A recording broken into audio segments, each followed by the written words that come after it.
are watching खबर face to face. दर्शकों, स्वागत है आपका खबर फेस टू फेस में। आप देख रहे हैं खबर face to face YouTube channel और मैं हूं ज़ीशान आज़मी। आइए देखते हैं आज की ताज़ा खबरें। पूर्व अध्यक्ष राहुल गांधी ने सोमवार को कहा कि पार्टी के सर्वोच्च नीति निर्धारक इकाई कांग्रेस कार्य समिति CWC ने सर्वसम्मति से जाति जनगणना यानी कास्ट सेंसस कराने के पक्ष में ऐतिहासिक निर्णय लिया है। उन्होंने कहा, हमारी पार्टी जाति जनगणना के लिए भाजपा पर दबाव बनाएगी। राहुल गांधी ने ये भी कहा कि इंडिया अलायंस की ज़्यादातर पार्टी इस निर्णय का समर्थन करेगी। एक दो पार्टी हो सकती है जिसकी राय अलग हो। उन्होंने कहा कि अगर भाजपा ये नहीं करती है तो उसे पीछे हट जाना चाहिए, क्योंकि देश का मूड जाति जनगणना के पक्ष में है। क्या इंडिया अलायंस भी कास्ट सेंसस को सपोर्ट करेगी? तो मैंने कहा कि देखिए, कांग्रेस प्रेसिडेंट ने हमारी जो सबसे बड़ी डिसीजन मेकिंग बॉडी है उसमें निर्णय लिया है कि हम कास्ट सेंसस को इम्प्लीमेंट करेंगे। सिर्फ ये नहीं, मगर ये भी डिसीजन लिया है कि हम बीजेपी पर दबाव डालेंगे और उनसे करवाएंगे। अगर उन्होंने नहीं किया तो फिर उन्हें परे हो जाना चाहिए, क्योंकि देश कास्ट सेंसस चाहता है। अब जहां तक इंडिया अलायंस की बात है, मैं जानता हूं कि काफी पार्टी इंडिया अलायंस में इस निर्णय का समर्थन करेंगी। एक दो पार्टी हो सकती हैं जिनकी राय थोड़ी अलग हो। हमारे लिए कोई प्रॉब्लम नहीं है, क्योंकि हम कोई फैशिस्ट सिस्टम नहीं है। मगर ज्यादा से ज्यादा पार्टियां इस डिसीजन को पूरी तरीके से सपोर्ट करें। राहुल गांधी ने ये दावा भी किया है कि प्रधानमंत्री ओबीसी वर्ग के लिए काम नहीं करते, बल्कि उनका ध्यान भटकाने का प्रयास करते हैं। जाति आधारित जनगणना एक एक्सरे की तरह है, जिससे ओबीसी और अन्य वर्गों की स्थिति के बारे में पता चल सकेगा। राहुल गांधी ने कहा, इस एक्सरे की ज़रूरत है। हमारा लक्ष्य, जैसे मैंने कहा, हमारा लक्ष्य है कि एक्सरे होना चाहिए। किसी को चोट लगती है, अस्पताल में पहला काम होता है, भैया देखिए एक्सरे कराते हैं, पता लगाते हैं क्या है, सच्चाई क्या है। हमें लग रहा है कि हिंदुस्तान में जो भागीदारी ओबीसी की होनी चाहिए, दलितों को होनी चाहिए, आदिवासियों की होनी चाहिए, हमें लगता है कि वो उनको नहीं मिल रही है। सस्पिशन है।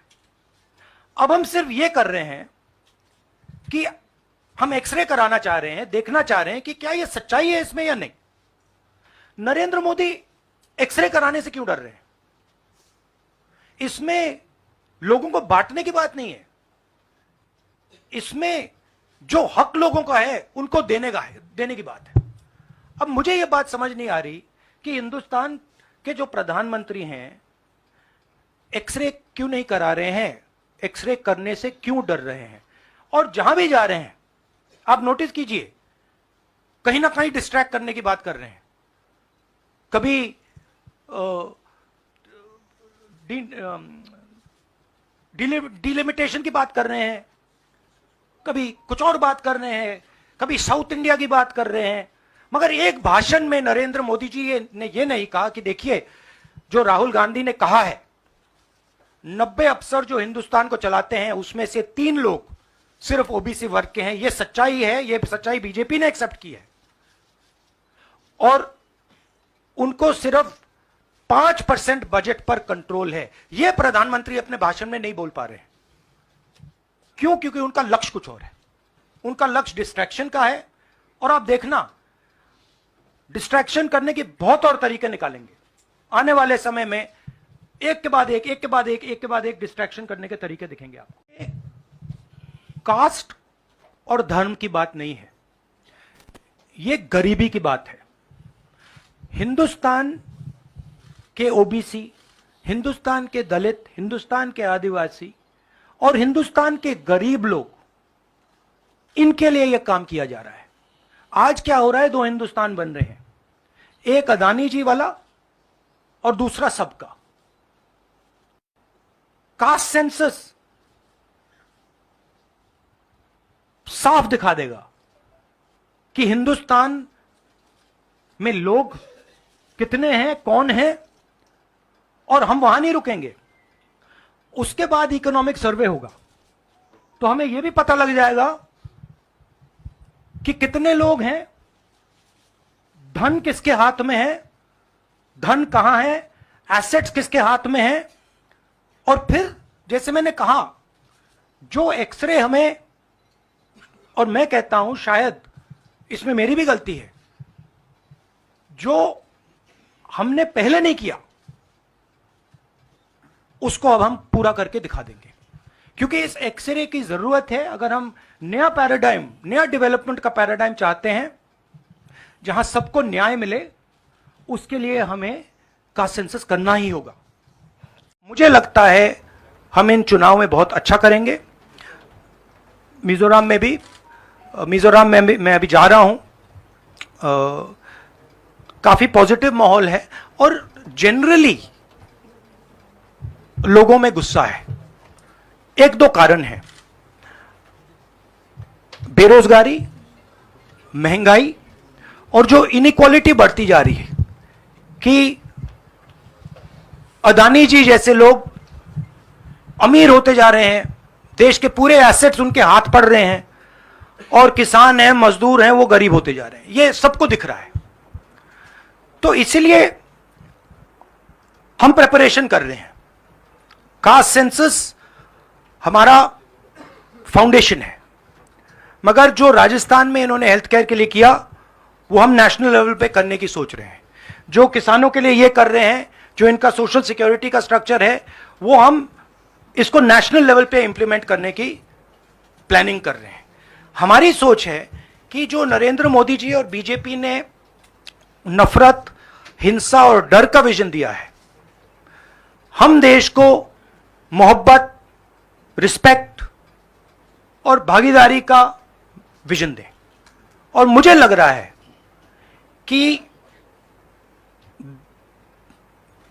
देश का जो मूड है वो बिल्कुल बदल चुका है, और यह बात अभी बीजेपी वालों को समझ नहीं आई है, मगर कुछ ही दिनों में उनको आस्ते आस्ते यह बात समझ आ जाएगी कि जो उन्होंने देश के साथ किया है, जो उन्होंने नफरत फैलाई है, जो उन्होंने इंस्टीट्यूशंस पर आक्रमण किया है, लोगों को डराया है, धमकाया है, नफरत फैलाई है, वो इस देश को अच्छा नहीं लगा है। हमारे 4 चीफ मिनिस्टर्स हैं, 4 में से 3 ओबीसी वर्ग के हैं।